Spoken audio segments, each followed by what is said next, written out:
వెతలు తీరును, కృపలు దొరుకును, సాటి లేనిది యేసుని నామం. యేసునామమే మధురం, మదిలో తలచిన ధన్యం. యేసునామమే మధురం. ప్రభువునందు ప్రియ దేవుని బిడ్డలారా, నేటి వాక్య ధ్యానము కొరకు ప్రార్థన చేద్దాం. తలలు వంచండి, ప్రార్థనలో ఏకీభవించండి. మమ్మలను మిక్కిలిగా ప్రేమిస్తోన్న మా ప్రియ పరలోకపు తండ్రి, మీ పరిశుద్ధ ఘన నామమునకు వందనాలు, స్తోత్రాలు. నేటి వాక్య ధ్యానము మాకు దీవెనగా ఇవ్వండి. మా ప్రేక్షకులను ఆశీర్వదించండి. ఈ లోకములో మేము జీవించిన కాలమంతయు మీ కుమారుడైన యేసుక్రీస్తునకు నమ్మకముగా జీవించుటకు, మా చిత్తము కాక మీ చిత్తము జరిగించుటకు, మీ చిత్తమును ఆనందించుటకు మాకు నేర్పండి.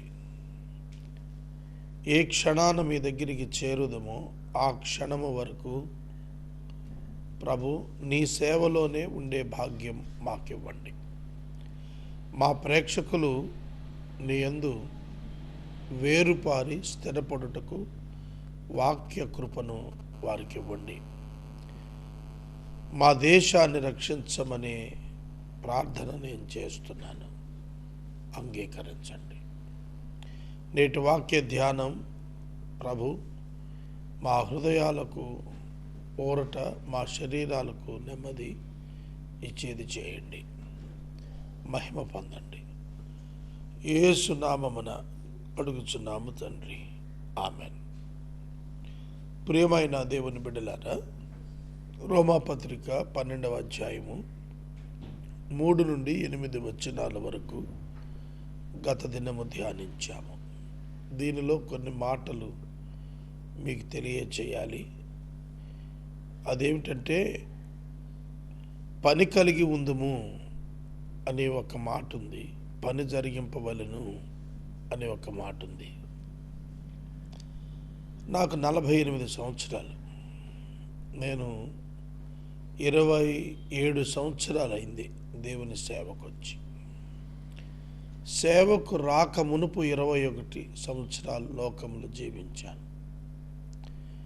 ఈ 27 సంవత్సరాల్లో ద డే బిగినింగ్ నేను ఎన్నడూ ఖాళీగా లేను, నిత్యము పని కలిగి ఉన్నాను. నేను చేసిన పరిచర్యలు వెనుతిరిగి చూచుకున్నప్పుడు నాకే ఆశ్చర్యం వేస్తుంది. నేనేనా ఇన్ని పనులు చేసింది అని అనిపిస్తుంది. పౌలు చెప్పారు, పని కలిగి ఉందము, పని జరిగించదము. మనం మన శరీరం నుండి వెడలిపోవు కాలము వరకు మనము పని కలిగి ఉండాలా. యేసుక్రీస్తు ప్రభు యోహాను సువార్తలో చెప్పారు, నా తండ్రి ఇదివరకు పని చేయుచున్నాడు, నేను కూడా పని చేస్తున్నాను. పౌలు తన ఆత్మీయ కుమారుడు తిమోతితో చెప్పాడు, సువార్తికుని పని చెయ్యి అని చెప్పాడు. పని కలిగి ఉండాల. యోహాను 15:1 దేవుడు మంచి వ్యవసాయకుడు అంటే పని కలిగి ఉన్నాడు.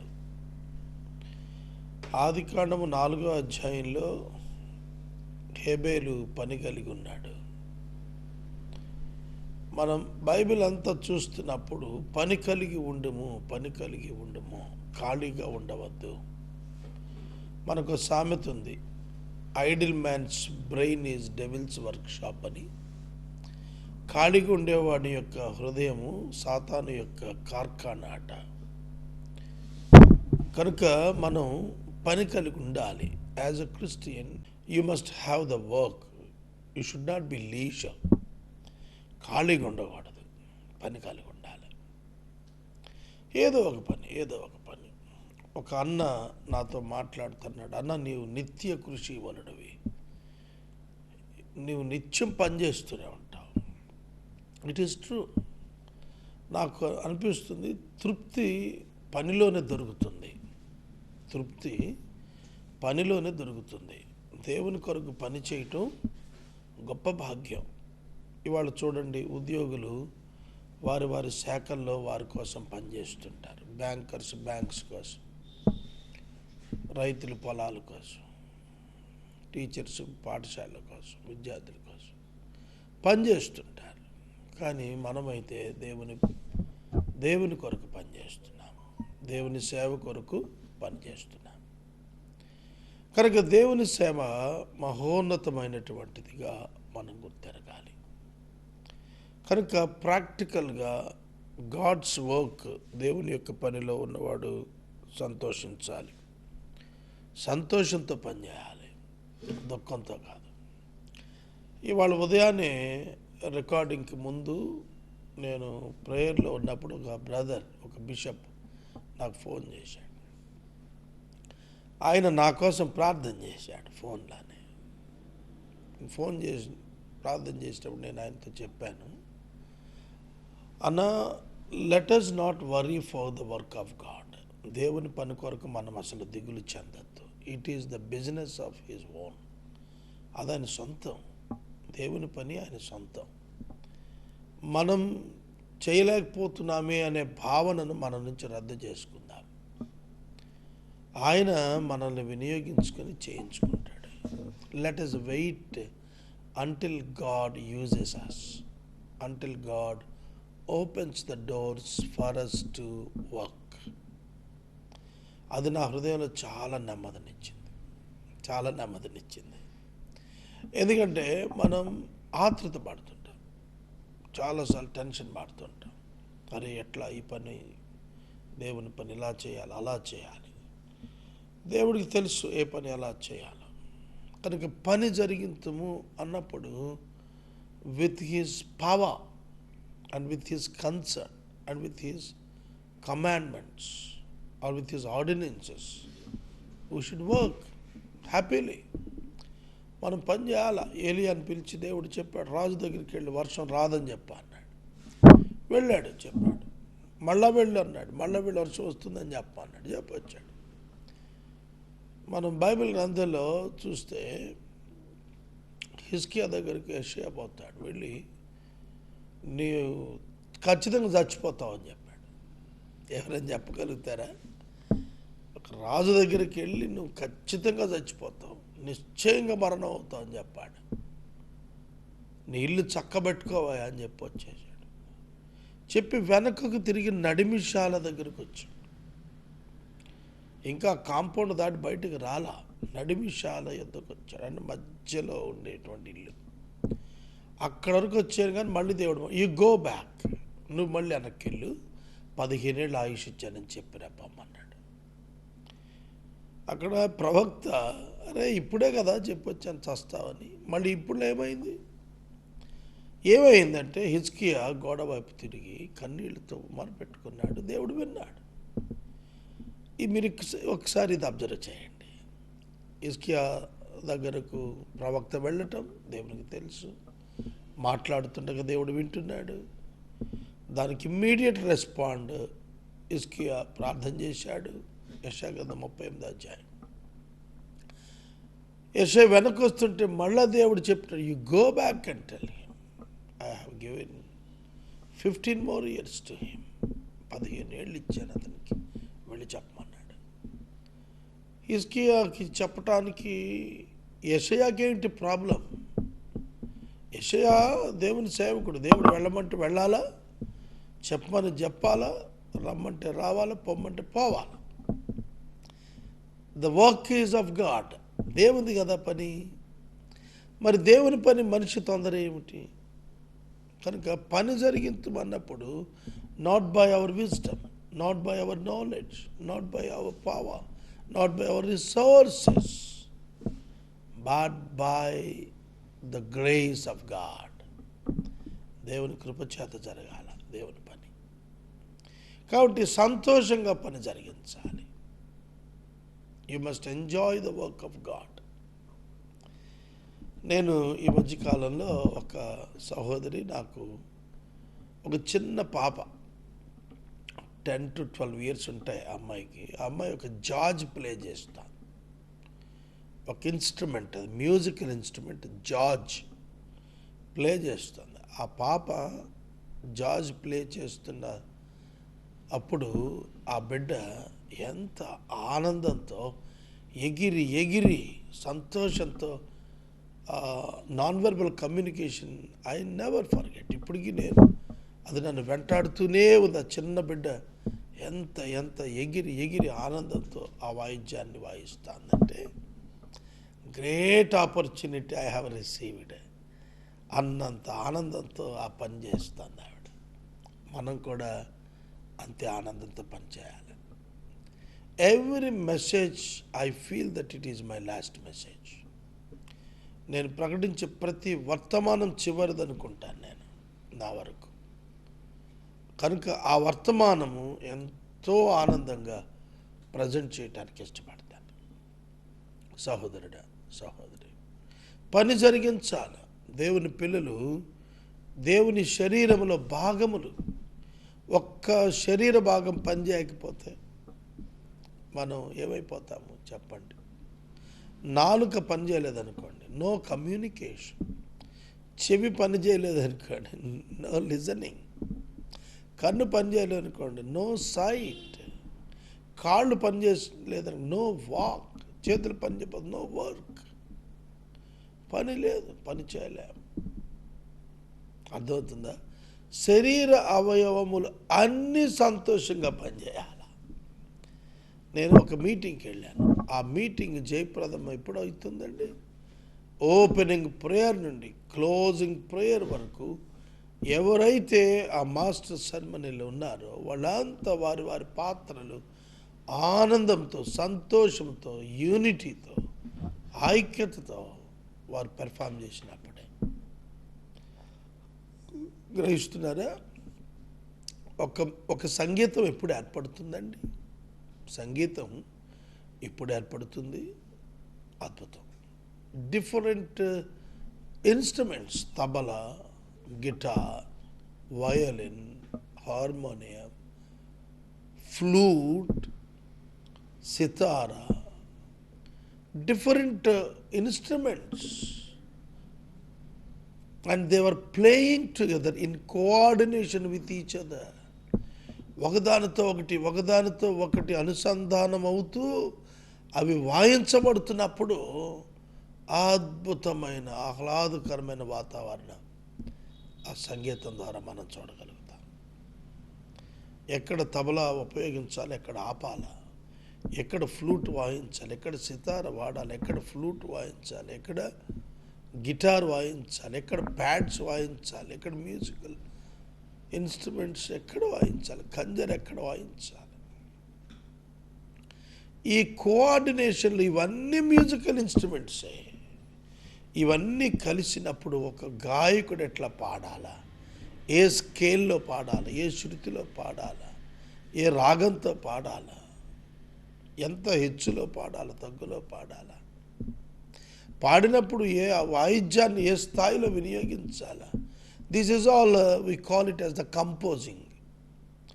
కంపోజింగ్ ఆఫ్ మ్యూజిక్ అంటారు. ఈ మ్యూజిక్ని కంపోజ్ చేసేవాడు మ్యూజిక్ డైరెక్టర్ అన్నమాట. మన శరీరంలో చాలా ఇన్స్ట్రుమెంట్స్ ఉన్నాయి. కాలు, చెయ్యి, ముక్కు, నోరు, చెవి, నాలుక, కాళ్ళు, చేతులు, ఇవన్నీ కూడా ఇన్స్ట్రుమెంట్స్. ఇవన్నీ పనిచేయాలా, ఇవన్నీ ఇన్ కోఆర్డినేషన్ పనిచేయాలా, ఇవన్నీ కూడా సంతోషంగా పనిచేయాలి. బిషప్ ఏం చేస్తాడో ఫాదర్స్కి, పాస్టర్స్కి తెలియదు. పాస్టర్స్ ఏం చేస్తారో వారి ప్లాన్ ఆఫ్ యాక్షన్ ఏమిటో బిషప్కి తెలియదు. ఫాదర్స్ ఏం చేస్తారో లే పీపుల్కి తెలియదు, బిలీవర్స్కి తెలియదు. ఇంకెక్కడ సంఘాభివృద్ధి జరుగుతుంది చెప్పండి? ఇవాళ అదే మనకు కొరబడింది. మనకి ఆంధ్రప్రదేశ్లో, తెలంగాణలో సుమారు 15,000 నుంచి 20,000 సంఘాలు ఉంటాయి. పాస్టర్స్ అయితే 20,000 వరకు ఉంటారు.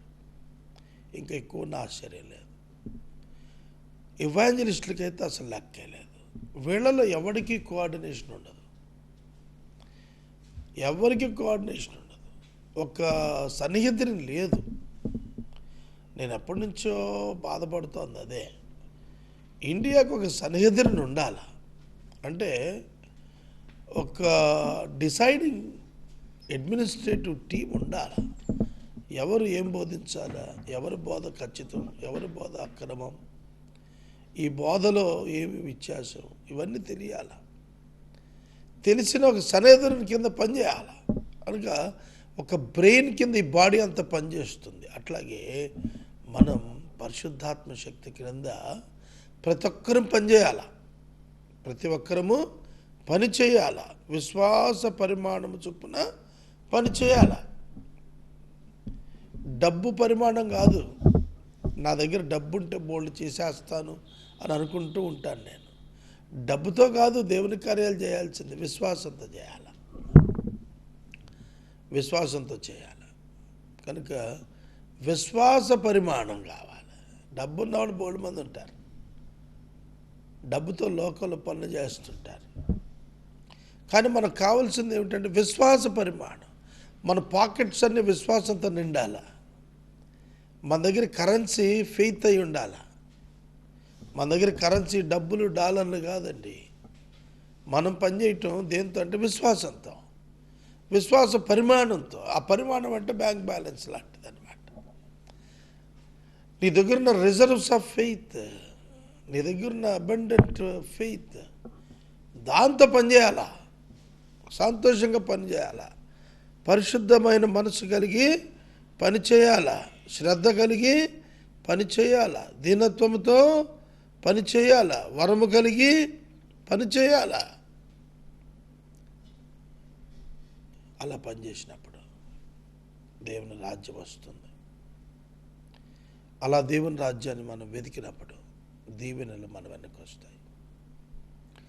దేవునికి సమస్తముపై అధికారం అన్నది. కనుక సర్వాధికారం కలిగిన దేవుడు మనతో కూడా కలిసి పనిచేస్తాడు. దేవుని జత పనివారము అన్నాడు పౌలు గారు. ఒక పక్క కాడికి దేవుడు నిలబడితే మరొక పక్కన మనం నిలబడితే చాలు. భారము ఆయన మీద వేయమన్నాడు. మీ భారం నా మీద వేసేయండి అన్నాడు. నీ పనుల భారం యెహోవా మీద మోపమన్నాడు. కనుక ఆయన మీద మోపాలి మనం. నేను హైదరాబాద్ వెళ్ళాలి. 2 రోజుల క్రితం నుంచి ఐఎమ్ ట్రయింగ్ టు గో. ఛార్జీలు కూడా లేక నేను ఆగిపోయాను. నేను విశ్వాస పరిమాణమును బట్టి నా యత్నం మానకూడదు. I should try to go. నేను వెళ్ళాలి, పని చేయాలి తపనతో రగిలినప్పుడు అలా రగలటానికి దేవుడు మనల్ని సిద్ధం చేస్తాడు. ఎప్పుడైతే హై యాక్సిలరేటర్ పట్టుకొని బ్రేక్ రిలీజ్ చేస్తామో, క్లచ్ రిలీజ్ చేస్తామో, బండి రయ్యను దూసుకెళ్తుంది. Wait upon the Lord until he releases the clutch in your mission. అది నేను నేర్చుకుని మీకు తెలియజేస్తున్నాను. You must work in coordination with all the instruments of God. దేవుడిచ్చినటువంటి సాధనాలైన మనుషుల చేత నువ్వు పనిచేయటం నేర్చుకోవాలి. అందరూ ఒక పనే కాదు. ఒక్కొక్క వాయిద్యం ఒక్కొక్క శబ్దం వస్తుంది. తబలా ఒక శబ్దం వస్తుంది, గిటార్ ఒక శబ్దం వస్తుంది, ఫ్లూట్ పిల్లను గురవి ఇంకో శబ్దం వస్తుంది, కంజర మరొక శబ్దం వస్తుంది, సితార మరొక శబ్దం వస్తుంది. ప్రతి వాయిద్యానికి వాటి శబ్దాలు ఉన్నవి. అలాగే మనం కూడా బ్యూటిఫుల్ కోఆర్డినేషన్లో వర్క్ చేయటం ద్వారా దేవుని రాజ్య నిర్మాణం చేయటానికి మనకు కూడా ఒక పని కావాలి. కనుక పని కలిగిన వారిగా చేయమన్నాడు. దేవా నన్ను తుప్పు పట్టనివ్వద్దు, అరిగిపోనివ్వు అని ప్రార్థన చేశాడట ఒక ఆయన. తుప్పు పట్టడం అంటే ఖాళీగా ఉండటం. ఖాళీగా ఉందనుకోండి, కారు అలా తీయకుండా అలా వదిలేస్తే తుప్పు ఎక్కిపోతుంది. రాదర్ దాన్ దట్ ఇంజన్ అరిగిపోయేట్టుగా తిరగాల. మనం దేవుని పనులు అరిగిపోవాలా, తుప్పెక్కకూడదు. చాలామంది ప్రబుద్ధులు దైవ సేవకులు వాళ్ళ తుప్పెక్కిపోతున్నారు. మేము వెళ్ళమండి సేవకు, మేము వంగము, మేము చెయ్యము. ఇవాళ పెద్ద పెద్దవాళ్ళతో తిరుగుతూ నేను చూస్తున్నానండి, ఎంత లేజినెస్ ఉందో, ఎంతగా సుఖానుభావం పట్ల ఆసక్తి ఉందో చూస్తే బెత్తరబోతున్నాను నేను కొంతమంది దగ్గర. చాలా దారుణం. దేవుని పనికి వచ్చి పని ఎగ్గొట్టడం. I really wondered for such characters. అరే ఎట్లా ఇలా అయిపోయారండి, నాకు అర్థం కాదు. కనుక హెచ్చరించేవాడు హెచ్చరిక పని కలిగి ఉండాలి, పంచిపెట్టేవాడు పంచిపెట్టడంలో పని కలిగి ఉండాలి, బోధించేవాడు బోధించడంలో పని కలిగి ఉండాలి, పరిచర్య చేయవాడు పరిచర్య చేయటంలో పని కలిగి ఉండాలి, ప్రవచించేవాడు ప్రవచించటంలో పని కలిగి ఉండాలి. అన్నింట సంతోషంతో పని జరిగించాలి. అన్నింట సంతోషంతో పని జరిగించాలి. పనికి పూనుకోవాలి, పని జరిగించాలి. You must feel the responsibility in God's work. మనం అన్ని పనులకు బాధ్యత తీసుకుంటాం. దేవుని పని అంటే ఎవడు బాధ్యత తీసుకోడు. అదే మీ ఇంట్లో పెళ్లి చేయాలంటే ఎంతో బాధ్యత టక చేస్తావు. మరి దేవుని పని, దేవుని గృహం, విశ్వాసులు. కనుక మనం మారాలి. ఎప్పుడైతే మనం పనికి ప్రాధాన్యత ఇస్తామో మనం ఆశీర్వదించబడతాం. అపోస్తలుడైన పౌలు డేరాలు కుట్టుకునే పని చేసుకుంటూ కూడా తన చేతితో తనతో ఉన్న టీం కోసం కష్టపడి సేవ చేశాడు. ఇవాళ మనం ఏంటండి, అన్ని రకాలుగా బ్లెస్డ్ కండిషన్లో ఉండి సేవ చేయలేకపోతున్నాము. సహోదరుడా, సహోదరి, దేవుని వాక్యంలో 8వ వచనం వరకు 3 నుండి ఉన్నది నేను మరొక ఎపిసోడ్ మీ ముందుకు తీసుకొని వచ్చాను. మరొక 2 మాటలు చెప్పి నేను ముగిస్తాను. మీరు కృప అనుగ్రహించబడింది ప్రతివానికి అని గుర్తెరగవన్నాడు. నాకు అనుగ్రహించబడిన కృపను బట్టి మీలో ఉన్న ప్రతివానికి చెబుతున్నాను. పౌలు గారు తనకు కృప అనుగ్రహించబడింది అన్నాడు. అదే పని అనుగ్రహించబడటమే దేవుని కృప. దేవుని కృపలో ఉన్నాడు అని అంటే దేవుని పనిలో ఉన్నాడు అని అర్థం.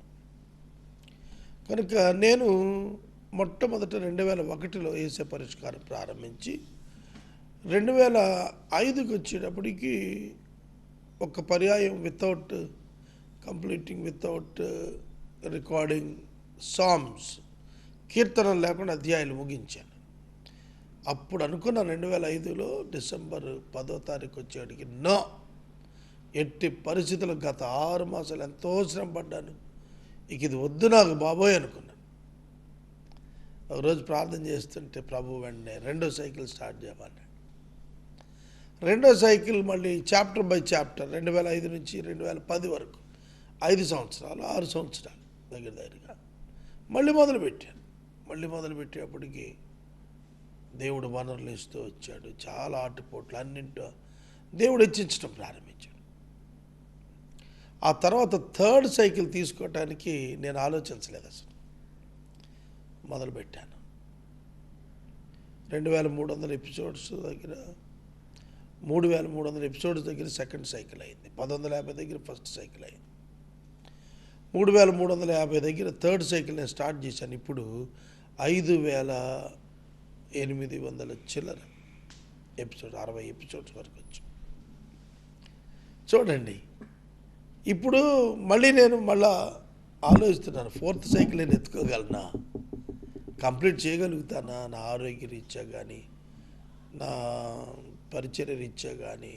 మళ్ళీ ఇంకో 10 ఏళ్ళు చేయాలి. ఒకవేళ ఇది కనుక ముగించితే 3rd chapter 3rd time Bible ముగిస్తే 4th టైం నేను తీసుకుంటే కనుక 10 to 15 ఇయర్స్ పట్టచ్చు. ఈసారి నాకు ఇచ్చిన పని కృపను బట్టి నేను చెబుతున్నాను. Every word should be explained అండి. ఒకవేళ ఆ భాగ్యం దొరికితే నాకు ధన్యుణ్ణే.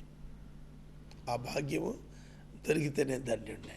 4th టైం ఈసారి నేను చెప్తున్నాను మా ఆఫీసులో, we should not collect money. ఉచితంగా దేవుడు ఇస్తే చేద్దాం అనుకుంటున్నాను. ఉచితంగా దేవుడు కనుక వితౌట్ పేయింగ్ టు ద ఈ యాక్ట్ కేబుల్కి ఇచ్చి ఇప్పుడు నోటీస్ పొందాం చూసారు, అట్లా కాదు. డబ్బులు ఇచ్చి చెప్పటం కాదు. ఎన్నో క్రిస్టియన్ ఫ్రీ ఛానల్స్ ఉన్నాయి. ఏదైనా ఒక మేజర్ ఛానల్ స్పాన్సర్ చేస్తే చెప్పాలని ఆశ ఉంది. ఒకవేళ లేకపోతే కూడా రికార్డింగ్స్ వరకు అని చెప్పైనా వెళ్ళిపోవాలా, అది కూడా ఆశ ఉంది. పని కలిగి ఉండాలి. అంటిల్ ద డెత్, మరణ పర్యంతం పని కలిగి ఉండాలి. ఈ మధ్యన ఒక వీడియో వచ్చింది నాకు. ఆ వీడియోలో ప్రీచ్ చేస్తూ చేస్తూ కాంగ్రిగేషన్ మధ్యలో అలా కూలిపోయి చనిపోయాడు. పరిగెత్తుకెళ్ళి స్టేజ్ మీదకి వెళ్ళారు, అప్పటికే ప్రాణం పోయారు. That is the best way. ప్రతి క్రైస్తవుడు కూడా ప్రభు పని అంతిమ శ్వాస వరకు చేయాలి. ఇది ఇందులో సందేశం. 9వ వచనం నుండి రేపటి వాక్య ధ్యానంలో చూద్దాము. ఎపిసోడ్ సహకారులు కావాలి, ప్రార్థింపమనవి. ప్రార్థన. మమ్మల్ని మిక్కిలిగా ప్రేమిస్తున్న మా పరలోకపు ప్రియ తండ్రి, మీకు వందనాలు. వాక్యం విన్న బిడ్డలను దీవించు ప్రభువా. మా ముందున్నటువంటి పరుగు పందెములో ఓపికతో పరిగెత్తడం మాకు నేర్పండి. మా పరుగు కడముట్టించు వరకు నాయన పని కలిగి ఉండటం మాకు నేర్పండి. యేసు నామమున అడుగుచున్నాము తండ్రి, ఆమేన్. తండ్రి అయిన దేవుని ప్రేమ, కుమారుడి యేసయ్య కృప, పరిశుద్ధాత్మని కన్యుని సావాసం సదాకాలం మనందరికీ తోడయ్యుండును గాక. ఆమేన్.